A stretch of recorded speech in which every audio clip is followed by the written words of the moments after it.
I invite you to turn to 1 Samuel chapter 14, or 15, 16. We skipped. We skipped last week, and this passage works with this Sunday, so we're just going to stay with the schedule and go with chapter 16 here. This is the story where David comes to the center stage. If you're visiting with us, we're going through the book of 1 Samuel and talking through just the life of Samuel the prophet, who then basically started to transition out, and we saw King Saul arise, and he emerged as the first king of Israel. And now we're starting this in-between time where Saul is king, but now David is starting to rise in power. And a couple chapters earlier, Saul did something, didn't obey God, and God's like, oh, that's it. I'm going to find somebody else. And we're like, what? But he didn't say anything else about it until now we get here to chapter 16, and we find out, who is this guy? And so chapter 15 ends with even more stuff that Saul had done, and God was like, okay, that's it. And there's this moment where God says, the kingdom is taken from you, Saul. And so chapter 16, verse 1, it says, the word of the Lord came to Jehu, son of Hanani, against Baasha, saying, since I'm in 1 Kings. It's like, what that is? I don't even know those names. I'm just faking it till I was like, what? I don't know that name. Here we go. The Lord said to Samuel, that's so much easier to say.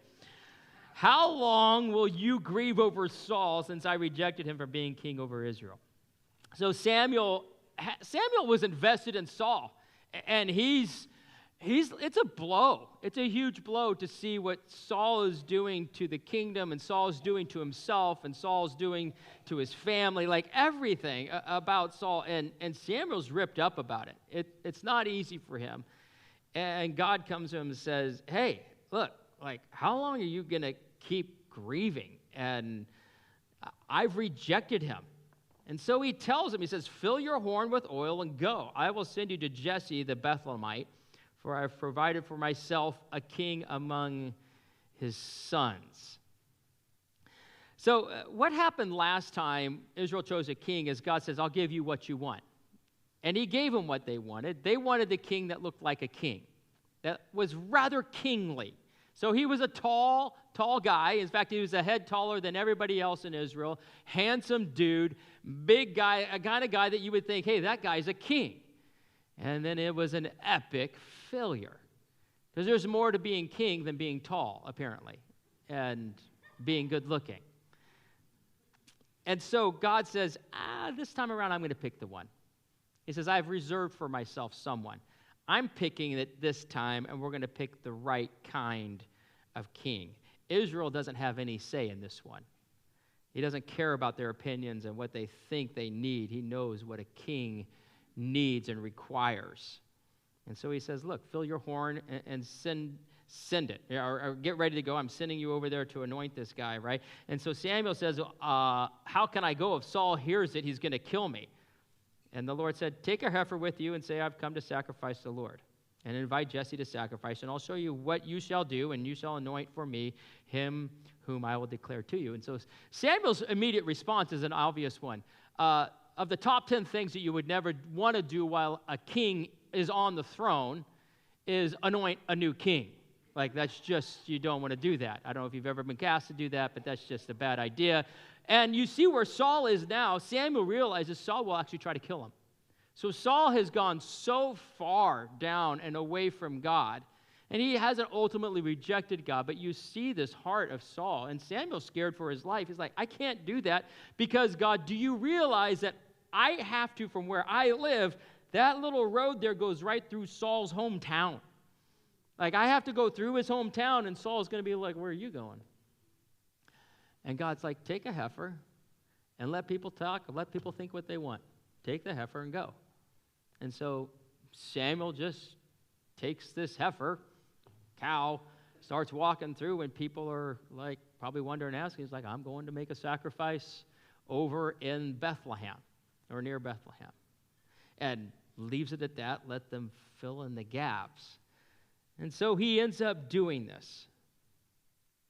And Samuel gets on the campaign trail, heads out to anoint this new king, allegedly. And Samuel did what the Lord commanded and came to Bethlehem.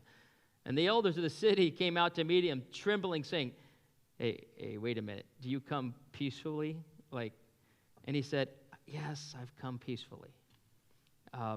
So Samuel had a reputation. He was kind of a little bit maybe cranky. I don't know if that's the right word. He was a prophet and he was a judge, and he didn't suffer fools. And he was very direct, and I think he probably had a reputation of being a little short with people. The funny thing is, I have this happen, like Carla, she works over here, the administration part of this thing, and often I have her call people, and she always asks me, I have to say it now, but she always asks, everybody wonders, why are you calling me? Am I in trouble? That's the first thing often people think when the pastor's calling. I'm like the principal or something like that. What did I do? Did the Lord give you a word of knowledge? What's happening here? And he just looks at him, and I think he sighs. He's like, yes, I've come peacefully. It's fine. It's fine. We're fine. Everything's fine. We're good. And so okay. And so he says, I've come to sacrifice to the Lord. So the whole town, consecrate yourselves. He's not just saying this for Jesse's family. This is in front of the whole town. He says, hey, consecrate yourselves and come with me to the sacrifice. So he's pulling the elders into this.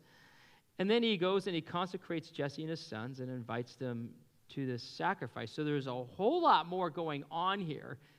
And Samuel's at risk because now it's a bigger thing. But, if you're going to go to Bethlehem or the city and you're going to go offer sacrifice, people are going to want to be part of it.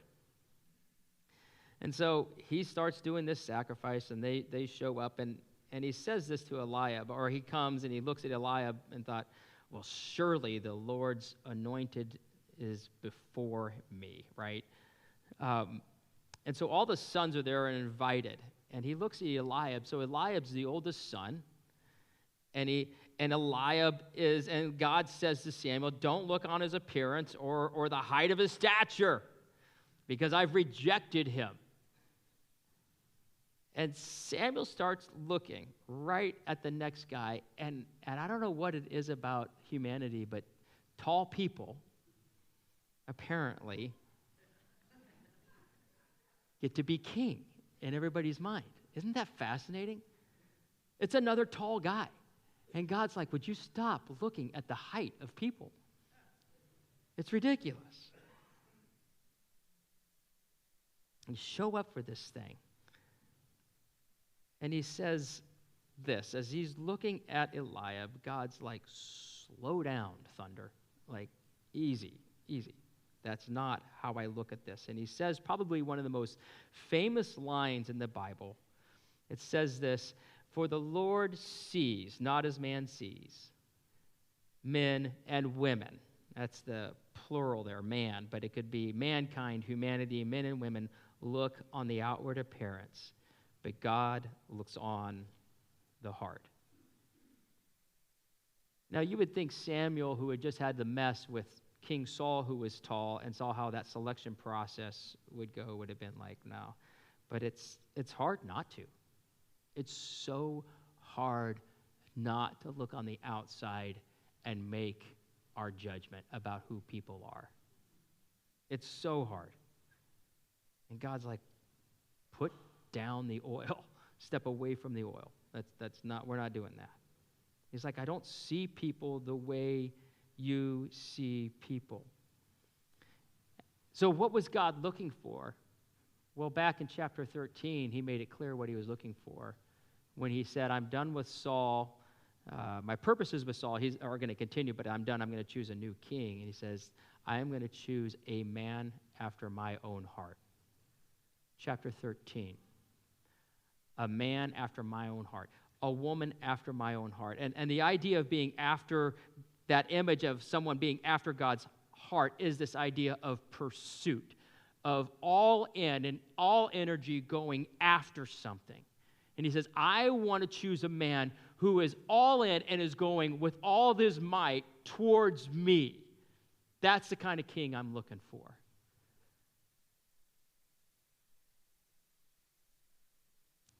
full pursuit, a desire to please God above everything, no matter the cost. So this is a great morning, right?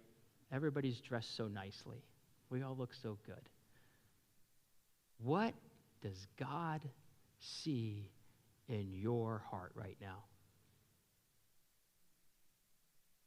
What does he see in your heart? Are you a man after God's own heart? Are you a woman after God's own heart? A student after God's own heart?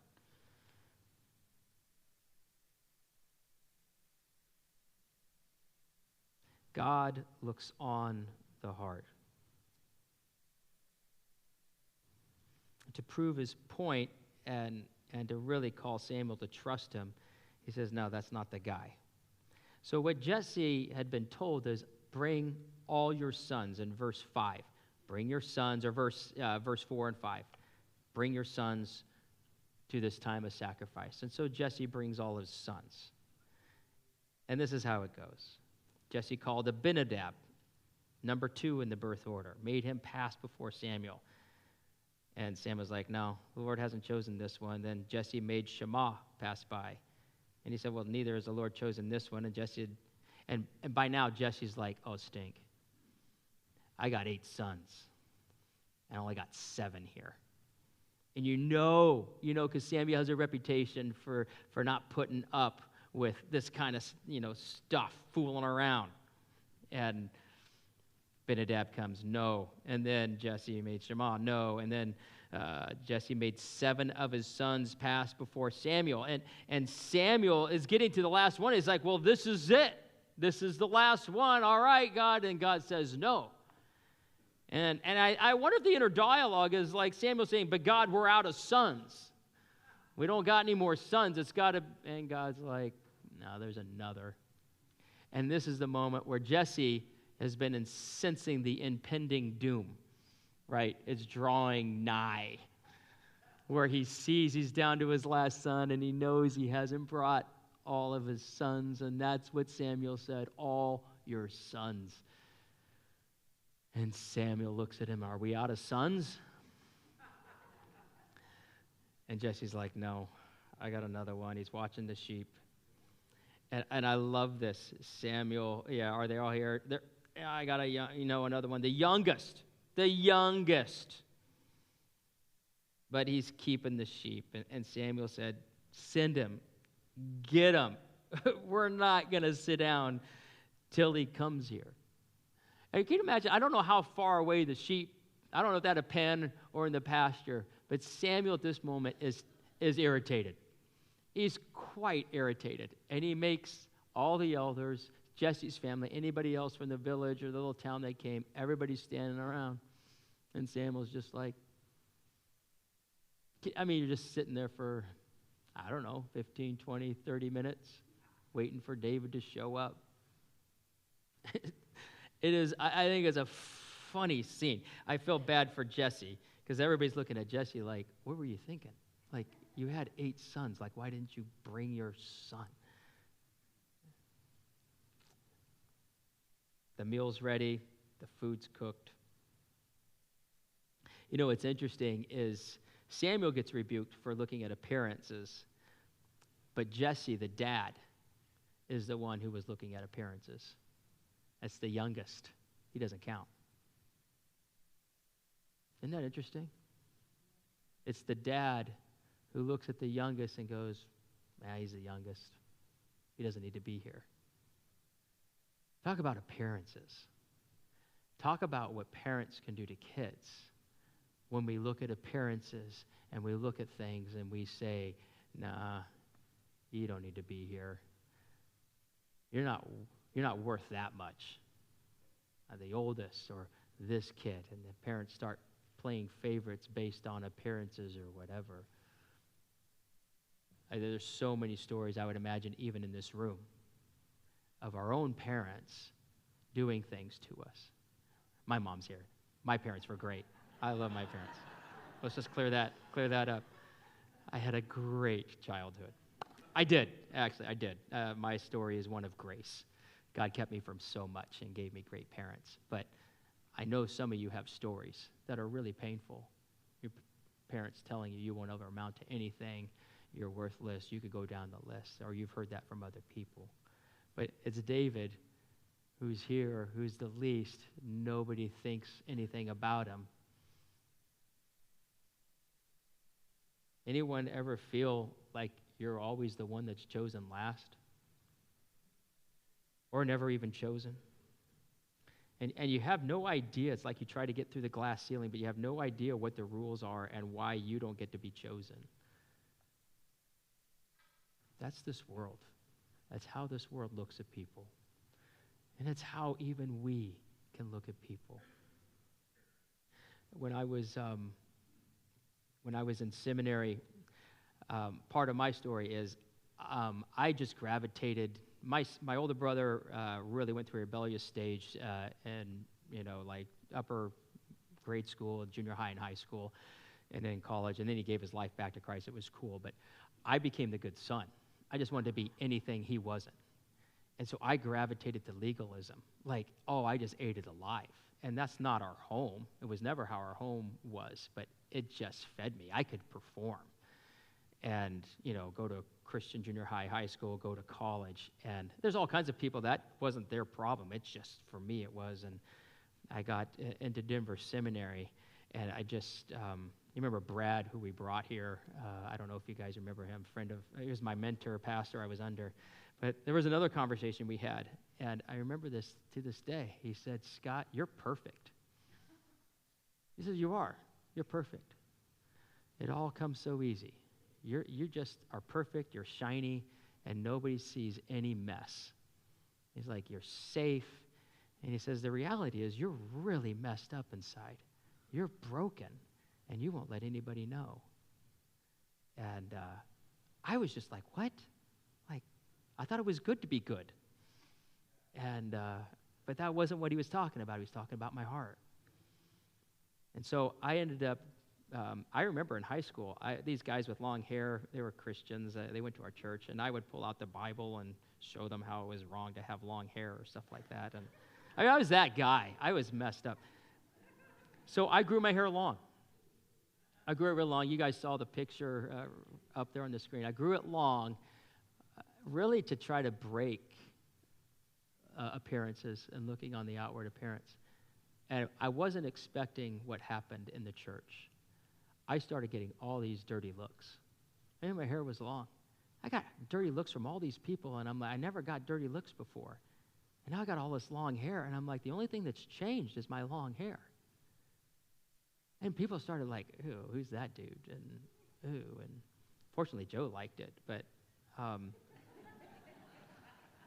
it was a very painful. And then I wanted to cut it, and it was like, God's like, "No, I think it's actually good. You keep this for a while. You keep it. Learn to hate this. Learn to hate what it means to look on the outward appearance and just judge people, because this is how it feels." Man looks on the outward appearance, but God looks on the heart. Do you look on the outward appearance? In a culture that is driven by plastic surgery, especially, down here, it's everywhere now, but everything that people are trying to do to their bodies to look young, look beautiful. And it's just, God's like, I'm looking at the heart.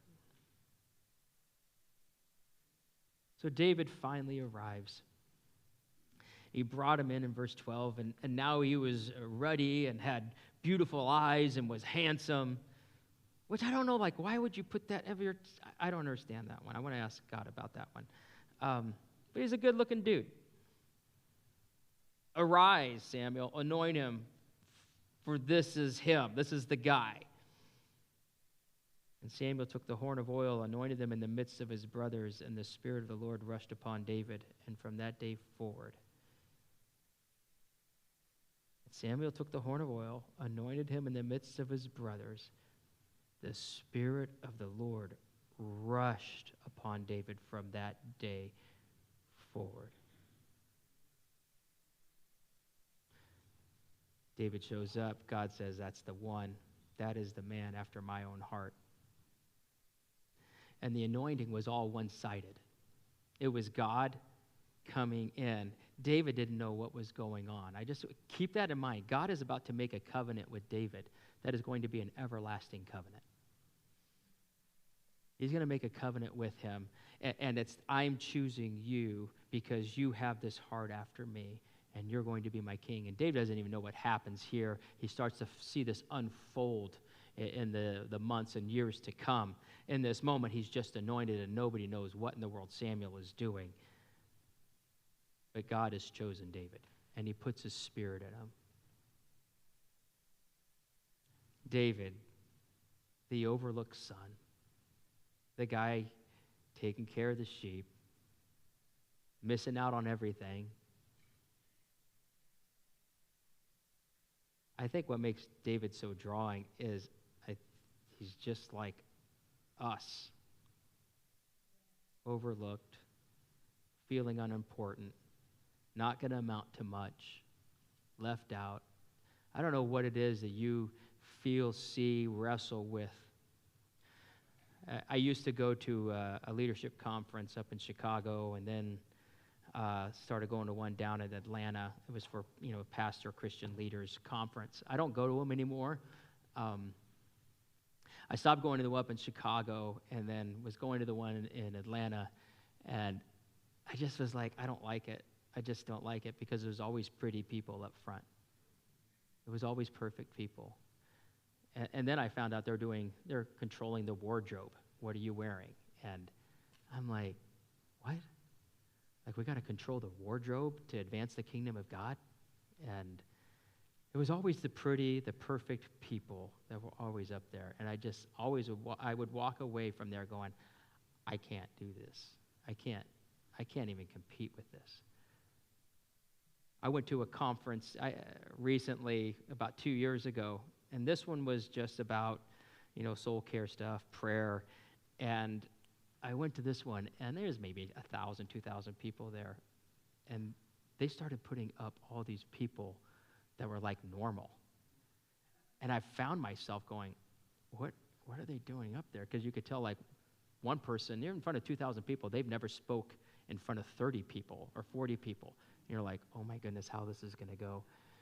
And it was rough in the first 2 or 3 minutes, and then you could tell the anointing of the Spirit was on them. And oh my word. And then the next person got up, and I'm like, what are they doing? And I'm like, oh my.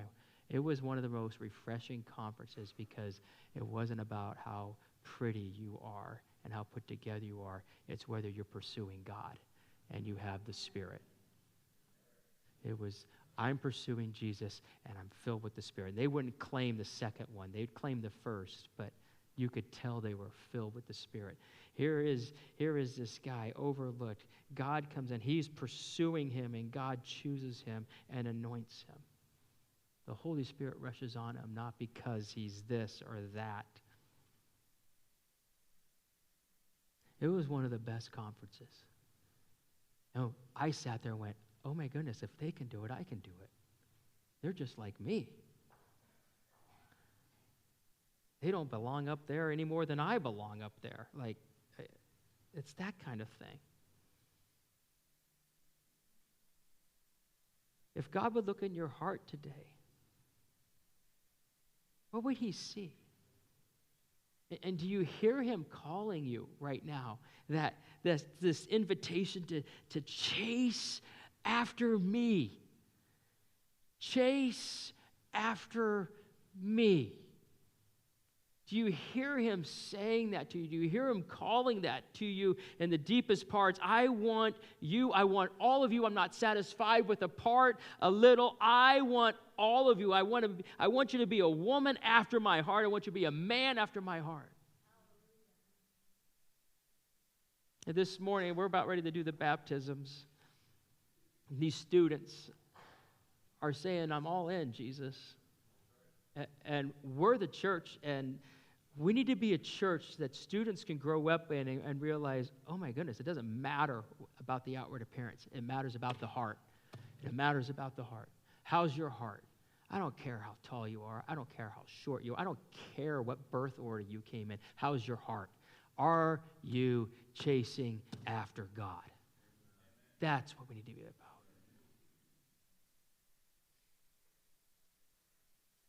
If you think you failed too much or you got this wrong and that wrong, I'm just telling you, God looks at the heart. And he just takes broken people and he loves to fill them and anoint them. Chase after me.